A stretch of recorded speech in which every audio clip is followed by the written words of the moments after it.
All right, keep in mind the last word that I left you with here when I said Isaiah speak these things to show that where Israel the whole fail, the Messiah will succeed. That's why he is called the ideal or the perfect Israelite, the Israelite par excellence. It's an expression that you use in English, and it's French actually. The Israelite indeed, where the whole fail, the Messiah won't. And then we need to understand a word that I use very often in communion, in sermons. This is where Isaiah begins the famous concept of substitution. Now you want to note, he will be in place of Israel. The Messiah will do it for the nation.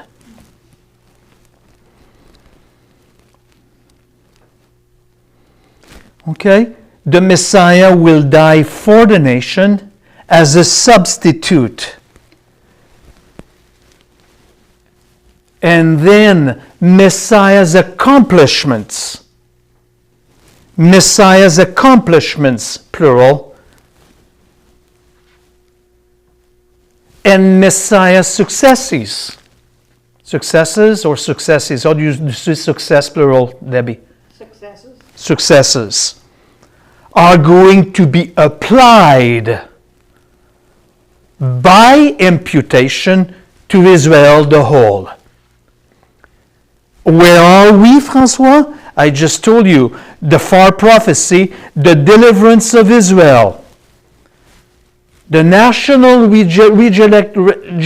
regeneration of Israel will come upon Israel because of his successes and his accomplishments. And it will be imputed to the nation as much as it is also imputed to you, the righteousness of the Messiah. But Israel as a nation, that's why at the end all Israel will be saved. Do you understand? It narrows down the whole principle right now. One covenanted nation. Us, we're not the new Jews. We have become partakers into their promises and into their covenants, Ephesians. Okay? So we have to us as individual, the imputation, the righteousness of the Messiah imputed to us. And in the same token, at the end of the time, when he comes back for the second coming, the Messiah's righteousness will be imputed to the nation as a whole, those who's asking him to come back, and then all Israel will be saved. Now you divide the text.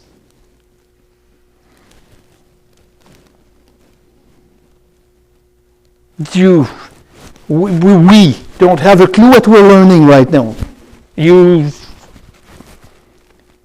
telling you, it's a full bank account. Okay? This is crucial to understand. That's why the theology of amillennialist people are not sustainable. It cannot be sustained. And they cannot study Isaiah. That's false teaching. I repeat, the principle of substitution. So he will do in place, he, the blue, will do in the name of the nation. What they failed to do, he will do it. That's why he was the perfect keeper of the law. He never put a fence around the law, Pharisees and so on. He is the perfect Israelite indeed, as a man he is from that nation. And that's why in the 1,000-year kingdom there will be no Jewish evangelism, no Jewish evangelism. TSM won't exist to teach the scriptures from a Jewish perspective. The gospel will be the same, but only the unsaved people will be from the Gentile side, Isaiah 65. He will do by his accomplishments and Messiah's successes, because he's without fail. It's going to be applied to the nation by imputation to Israel the whole. So in substitution for Israel, God is going to use the servant, the Messiah. Now, Arabic number 1, Israel the chosen. Okay, Israel the chosen. verses 8 to 10. I read this anyway. That was in preparation for all this. I knew that this part would be somewhat excited and very, very enlightening and solid. It's a solid part. It's a very solid foundation of Isaiah tonight. Now Israel the chosen, the exposition of it, verse 8. But you, Israel, my servant, we discussed that, Jacob, whom I have chosen, descendant of Abraham, my friend. Circle my friend, that's what I deal with right now. We have three different places in the scriptures where Abraham is called the friend of God. Here in Isaiah chapter 41, verse 8.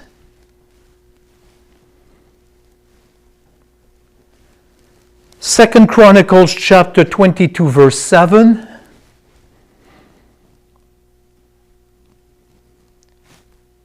And James 2:23.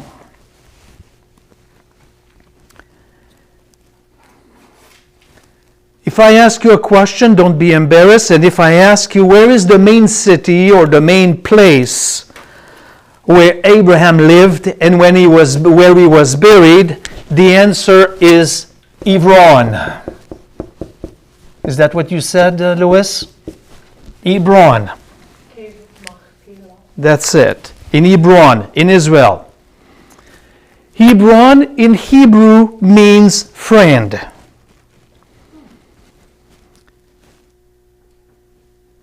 And that's why being called the friend of God, it's the origin of Abraham. When the Arab people took over the land, they renamed the city of Hebron for El Halil, a small e, El Halil.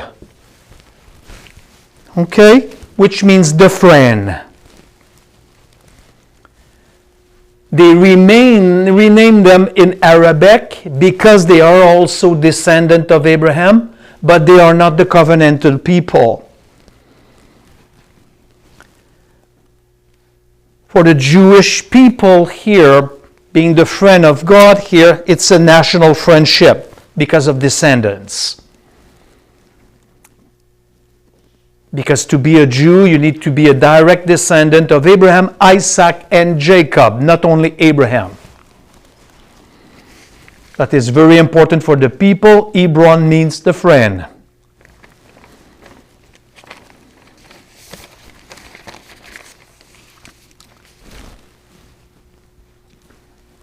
Okay?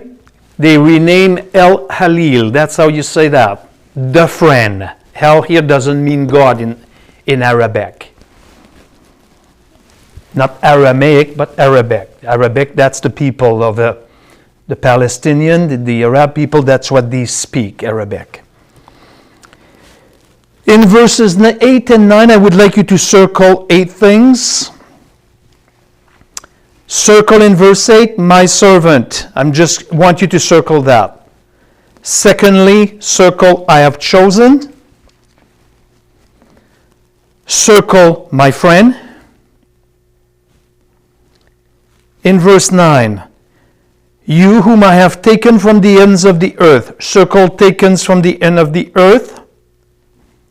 In verse 9, circle, remotest parts. And in verse 9 also, you are my servant. In verse 9 at the end, circle, I have chosen you. And finally, circle, not rejecting you. So you have 8 statements here. Simply put at the end of it, if you want, although Israel as a whole may be languishing in the Babylonian captivity,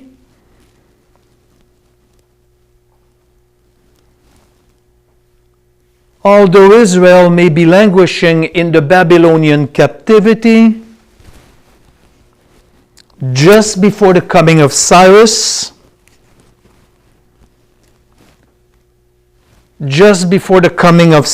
to free the Jews from Babylon,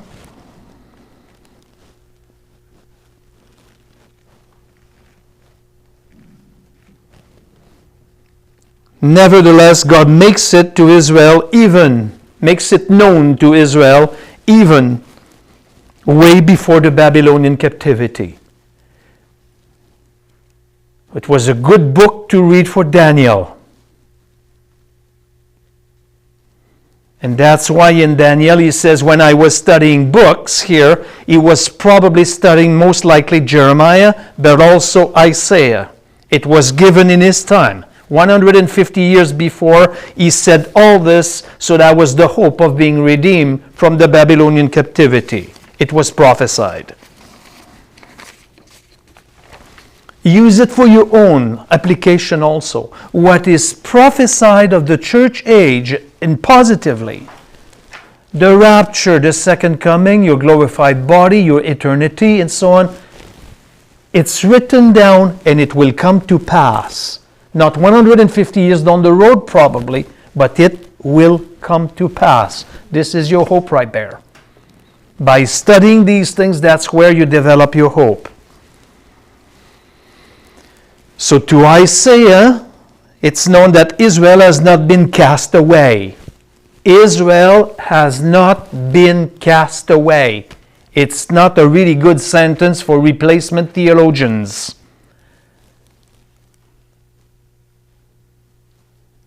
They have been set aside, but not cast away. God is not finished with his wife. Israel is not finished with them.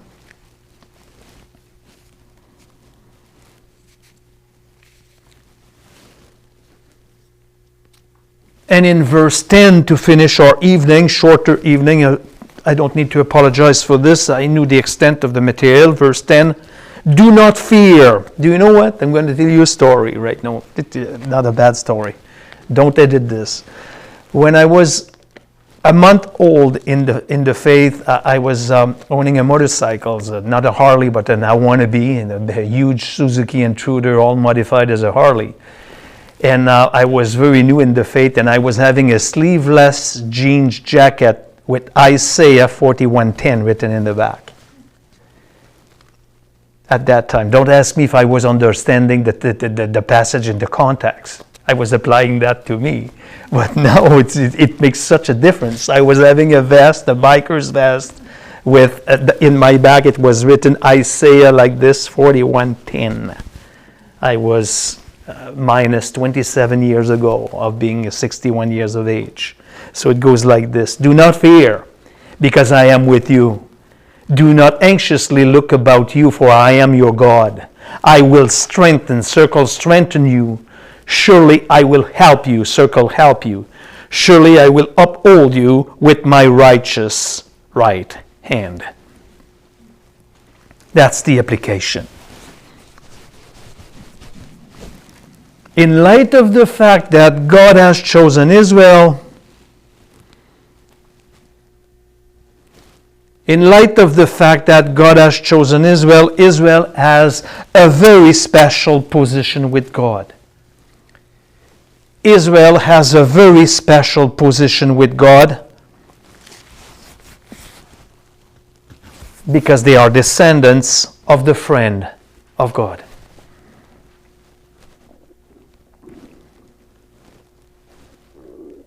And they are not to fear nor be dismayed.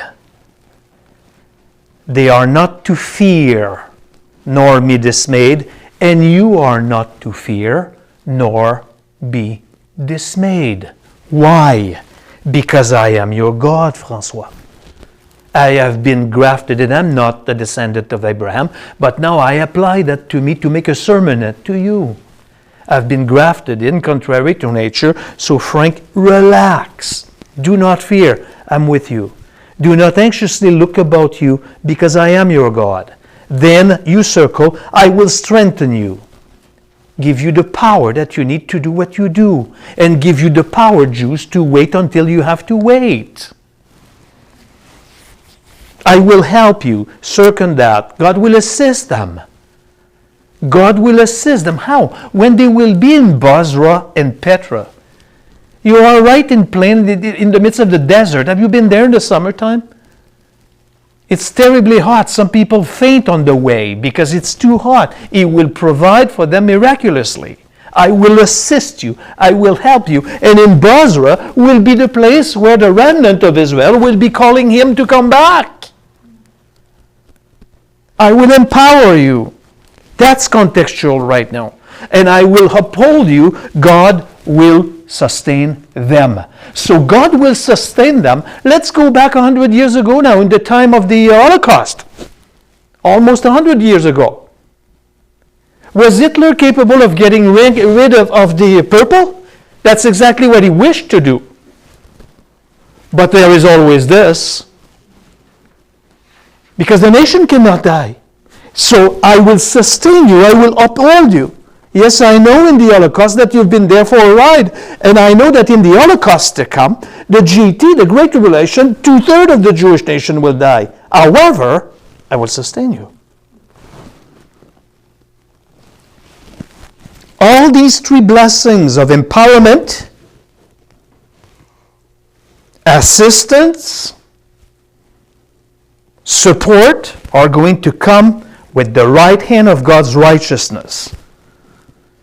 All of this, empowerment, assistance, support, are going to come with the right hand of God. I will strengthen you. Surely I will uphold you with my righteous right hand, and based upon the Abrahamic covenant. I will bless those that bless you, curses the one that curses you. The right hand then, is that referring to Jesus? Pardon me? Right hand? The right hand? Absolutely. Yeah, with my righteous right hand, yes. Place of honor, of course, in the person of the Messiah, the Messianic King. The one in the book of Isaiah, Vicky, that deal with the Assyrian, 185,000 soldiers, they died, they disappeared just by the angel of Jehovah. You remember the Assyrian people? Completely wiped out. So that's the glory goes into the blue section, my servant, the Messiah.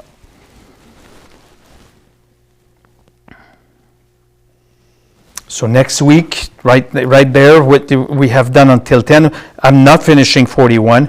So the defeat of the nations next week. Read again. Israel's victorious. The faithful remnant, it will come, 41:17 here. The faithful remnant and so on. We'll discuss that. And God's challenge to the idol, and we will carry on. I'll lengthen this study a bit the next week.